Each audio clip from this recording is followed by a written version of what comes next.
뇌과학자들이 연구한 바에 따르면 사랑에 빠진 사람의 뇌는 마약 중독자의 뇌와 놀라울 정도로 비슷한 패턴을 보인다고 합니다. 도파민과 세로토닌이 폭발적으로 분비되면서 논리적 사고를 담당하는 전두엽 피질의 활동은 현저히 떨어지죠. 그런데 우리는 바로 이 시기에 평생을 좌우할 가장 중요한 결정을 내립니다. 오늘은 결혼이라는 제도가 실제로 무엇인지, 그리고 왜 많은 사람들이 예상과 다른 현실에 충격을 받는지에 대해 이야기해 보겠습니다. 혼인이라는 것은 본질적으로 두 개인이 평생에 걸쳐 끊임없이 변화하는 자신과 상대방, 그리고 주변 환경에 함께 적응하며 공동의 삶을 구축하겠다는 법적이고 사회적인 약속입니다. 다른 어떤 부가적인 요소들은 모두 문화적 장식에 불과하죠. 그런데 많은 분들이 이 정의에서 빠진 것들을 주목해 보셨나요? 영원한 행복감이나 끝나지 않는 로맨스, 다른 사람에 대한 감정의 완전한 차단, 저절로 이루어지는 완벽한 궁합 같은 것들은 애초에 포함되어 있지 않습니다. 이런 환상들이 현실과 충돌할 때 사람들은 자신의 관계에 심각한 문제가 있다고 착각하게 되죠. 실제로는 결혼이란 운명적으로 정해진 영혼의 짝을 찾아 행복하게 살아가는 이야기가 아닙니다. 진정한 결혼은 서로에게 적합한 동반자를 신중하게 선택한 뒤 두 사람이 매일같이 우정과 친밀감, 그리고 공통된 목표를 위해 지속적으로 노력하는 과정입니다. 시간이 흘러가면서 우리의 몸은 늙어가고 관심사도 달라지며 직업적 성장도 이루어지고 삶은 계속해서 예측 불가능한 변화들을 던져주죠. 대부분의 사람들이 실제 부부 생활에 필요한 것들을 제대로 이해하는 것보다 결혼식 준비에 훨씬 더 많은 시간과 에너지를 쏟아붓는다는 점이 참으로 아이러니합니다. 화려한 파티 계획에만 몰두하고 정작 평생의 동반자 관계는 소홀히 하는 거죠. 이는 마치 졸업 행사만 생각하면서 실제 직장에서 필요한 실무 능력은 전혀 준비하지 않는 것과 같습니다. 결혼에 관한 가장 충격적인 첫 번째 사실을 말씀드리겠습니다. 당신은 단 한 명의 사람과 결혼하는 것이 아닙니다.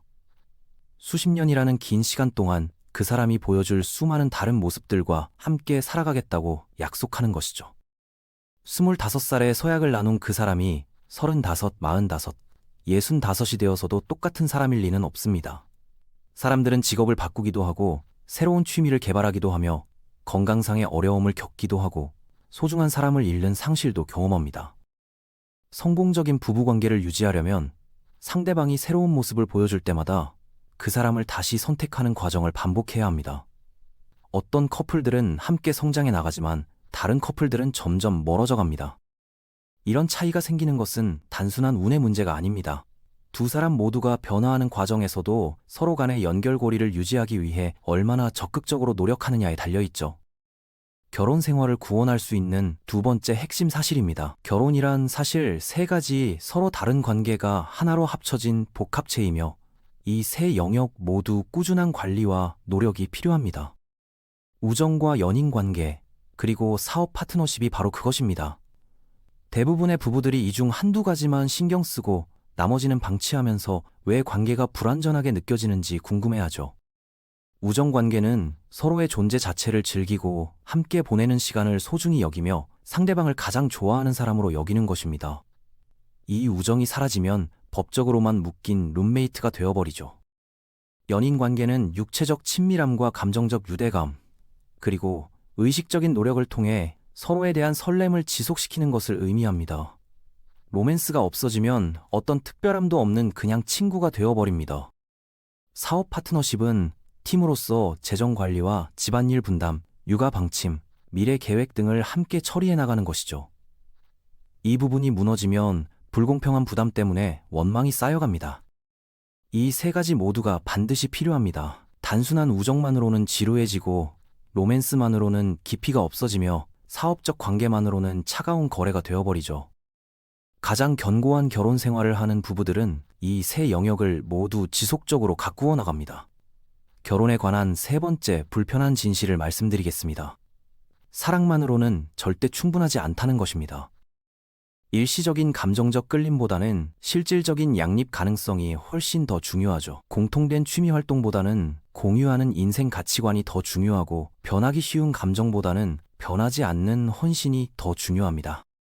대부분의 부부가 헤어지는 이유는 서로를 더 이상 사랑하지 않아서가 아닙니다. 시간이 지나면서 일상생활을 함께 해나가다 보니 근본적으로 맞지 않는 부분들이 드러나기 때문이죠. 누군가를 진심으로 깊이 사랑할 수 있지만 그럼에도 불구하고 그 사람이 자신에게는 잘못된 선택일 수 있습니다. 금전 관리에 대한 철학이 다르고 자녀 양육 방식이 다르며 인생의 우선순위가 다르고 소통하는 방식도 다르죠. 이런 근본적인 차이점들은 사랑의 힘만으로 마법처럼 해결되지 않습니다. 오히려 강한 감정마저도 서서히 소모시키는 지속적인 마찰을 만들어냅니다. 바로 이런 이유로 배우자를 선택하는 것이 인생에서 내릴 수 있는 가장 중대한 결정이 되는 것입니다. 당신은 함께 아이를 키울 공동 양육자를 선택하는 것이고 재정을 함께 관리할 경제적 파트너를 선택하는 것입니다. 노후를 함께 보낼 인생 동반자를 선택하는 것이고 당신이 의식을 잃었을 때 대신 의료진과 상의할 사람을 선택하는 것입니다. 신혼 시절에 상대방이 자신에게 주는 기분만이 아니라 이런 현실적인 측면에서의 적합성을 기준으로 선택해야 하죠. 성공적인 결혼 생활에 대한 네 번째 진실은 대부분의 사람들이 타고나지 못한 특별한 기술들이 필요하다는 것입니다. 인신공격 없이 갈등을 해결하는 능력, 의견이 다를 때 감정을 조절하는 능력이 필요합니다. 필요사항과 기대치를 명확하게 전달하는 의사소통 능력, 양쪽 모두에게 중요한 사안에서 적절히 타협하는 능력, 문제 상황에서 자신의 잘못된 부분에 대해 책임지는 능력 등이 그것입니다. 이런 능력들은 저절로 생기는 것이 아닙니다. 연습과 학습을 통해서만 얻을 수 있는 기술들이죠. 행복한 결혼 생활을 유지하는 부부들이 단지 운이 좋았던 것은 아닙니다. 그들은 숙련된 기술을 가지고 있는 것입니다. 공정하게 다투는 방법과 명확하게 소통하는 방법, 갈등 후에 관계를 회복하는 방법, 스트레스가 많은 상황에서도 친밀감을 유지하는 방법, 그리고 함께 변화에 적응해 나가는 방법을 터득한 것이죠. 이혼을 예방하는 다섯 번째 진실입니다. 결혼 생활에는 예측 가능한 여러 단계들이 있으며 각각의 단계마다 서로 다른 종류의 도전 과제들이 기다리고 있습니다. 처음 2년간은 함께 사는 것에 적응하는 시기입니다. 3년 차부터 7년 차까지는 일상적인 루틴을 만들어가고 가정을 꾸려나가는 시기죠. 8년 차부터 15년 차까지는 대개 각자의 커리어를 쌓아가면서 동시에 자녀들을 기르는 바쁜 시기가 포함됩니다. 중년 이후에는 자녀들의 독립과 건강상의 변화, 그리고 관계의 재정립 등을 경험하게 됩니다. 각각의 단계마다 부부에게 요구되는 것들이 달라지죠. 결혼 생활이 처음부터 끝까지 똑같아야 한다고 생각하는 커플들은 자연스러운 변화 과정에서 어려움을 겪게 됩니다. 이런 단계별 특성을 미리 이해하고 있으면 변화 자체를 실패로 받아들이는 실수를 피할 수 있습니다. 1년 차의 결혼 생활과 10년 차의 결혼 생활이 다른 느낌인 것은 당연한 일입니다. 결혼과 행복에 관한 불편한 현실을 하나 더 말씀드리겠습니다.